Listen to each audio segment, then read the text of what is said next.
I think that the important thing about the movie is that politics isn't the center of it. It's just the coding, and everything that matters has nothing to do with politics.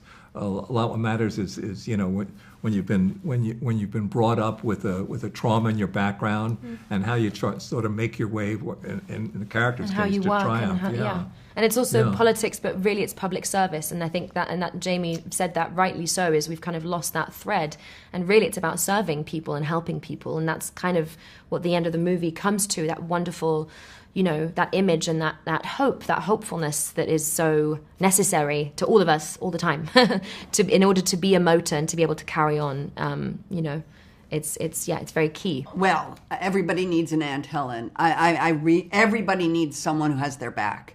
And what that gives people is the confidence to be able to try, right? You can't try unless you feel like you're going to be safe. And I think she's a safe zone, even though she's sort of irascible and,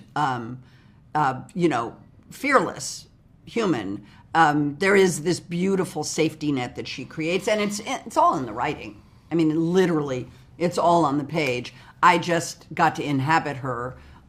She's way braver than I am, and she's much sharper-witted than I am, but it's a wonderful part. The concept of ad-libbing in a movie is confusing because people associate ad-libbing with just coming up with it and saying it.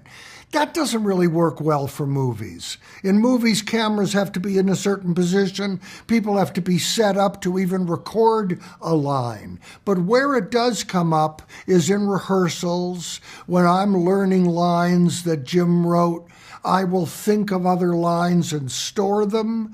I will always do the takes with what he wrote, because it's important, but he always says, do another one any way you want, and that's a time to, do something I thought about 2 weeks earlier.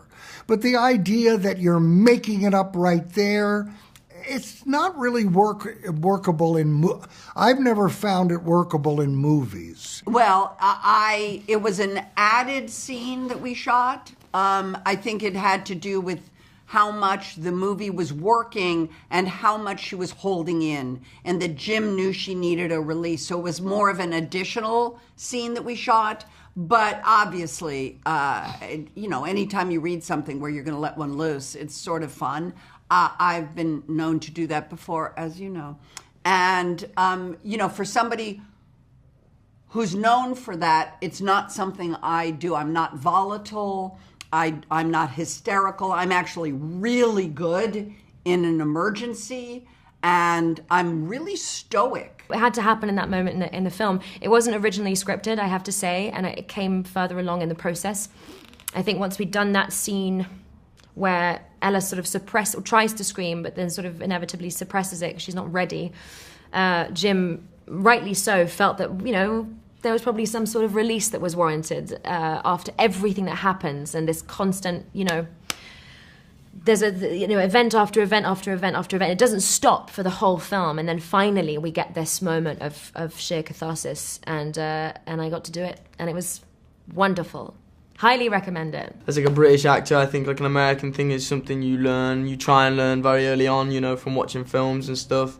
And I remember just copying, De Niro and, that kind of New York sound, and loving that and thinking, this is cool, this is what I'm going to run with. And then, I found out that, the rest of America don't always talk like that, and then getting to work with dialect coaches and find certain things is amazing. And, yeah, they were great. And,